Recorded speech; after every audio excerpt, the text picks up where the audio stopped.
네, 내수 경기 침체와 고환율 기조까지 겹치면서 연말 분위기가 그 어느 때보다 무겁습니다.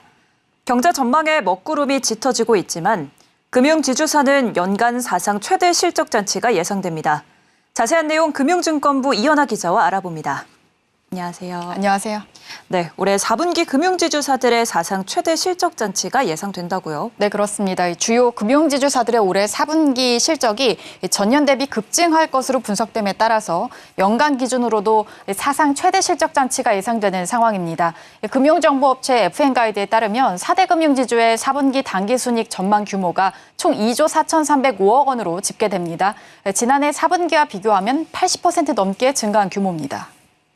네, 금융지주사별로 보면 올해 4분기 당기순이익 전망치는 어느 정도 수준일까요? 일단 KB금융지주의 경우는요, 올해 4분기 당기순이익이 6,768억 원으로 전망이 되는데 지난해 4분기와 비교하면 약 220.1% 급증한 규모입니다.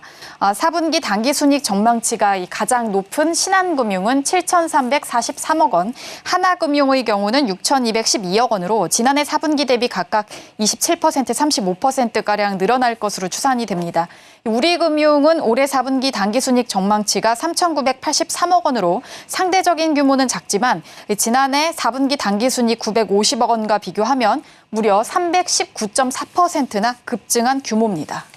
네, 그렇다면 금융지주들의 연간 실적 또한 역대 최대치를 경신하게 되겠네요. 네, 연간 실적 기준으로도 금융지주사들의 역대 최대 실적이 전망되는 상황인데요. FN가이드에 따르면 이 4대 금융지주의 올해 연간 순이익 전망치가 총 16조 9,245억 원입니다. 지난해보다 무려 11.8% 늘어난 규모이고 회사 순이익 총액 기준으로 17조 원 가까이 집계되는 것은 이번이 처음입니다. 금융지주사들이 이렇게 많은 이익을 벌어들이게 된 배경은 뭘까요? 일단 여기에는 지난 7월로 시간을 거슬러 올라가야 되는데요. 그 당시 이제 금융당국 주도로 가계대출 조이기 정책 일환에 따라서 은행권이 가산금리를 높게 유지하면서 여신과 수신금리 격차에 따른 이익 증가로 분석이 됩니다. 은행연합회에 따르면 5대 은행의 신규 가계대출 예대금리 차는 지난 7월 0.43%포인트에서 10월 1.04%포인트로 석 달 사이에 배 이상 벌어졌습니다. 10월 예대금리 차를 은행별로 살펴보면 농협은행이 1.2%포인트로 가장 높고 KB국민은행 1.18%포인트, 신한은행 1.01%포인트, 하나은행 0.98%포인트, 우리은행 0.81%포인트 순입니다. 금융권에서는 연말까지 예대금리 차가 더 확대될 것으로 전망하고 있습니다. 네, 이런 역대급 실적을 이유로 금융당국이 금융지주사를 대상으로 상생금융 압박 수위를 끌어올릴 것이라는 전망도 나오고 있다고요. 그렇습니다. 일단 금융지주사들의 실적은 사상 최대가 예상되는 상황이지만 국내 경제 전망은 상당히 어둡습니다.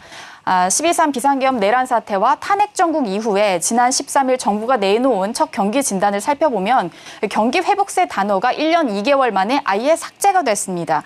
대신 정부는 대내외 불확실성 확대, 그리고 경제 심리 위축, 하방 위험 증가를 전망함에 따라서 올해 역대 실적을 거둘 것으로 전망되는 금융권의 상생금융 압박이 거세질 것으로 전망이 됩니다. 금융당국은 이미 은행권의 자율성을 앞세운 채무 조정과 자금 지원 등 2차 상생금융 방안을 주문했고 이르면 이달 안에 발표될 것으로 전망됩니다. 김병환 금융위원장은 어제 정부 서울청사에서 확대 간부회의를 주재하고 당부 사항 중에 은행권 소상공인 금융지원 방안을 이달 중 발표할 수 있도록 한 차례 더 주문하면서 압박한 상황입니다. 네, 지금까지 금융증권부 이연아 기자와 금융지주사 실적과 향후 상생금융 전망까지 알아봤습니다. 오늘 말씀 감사합니다. 감사합니다.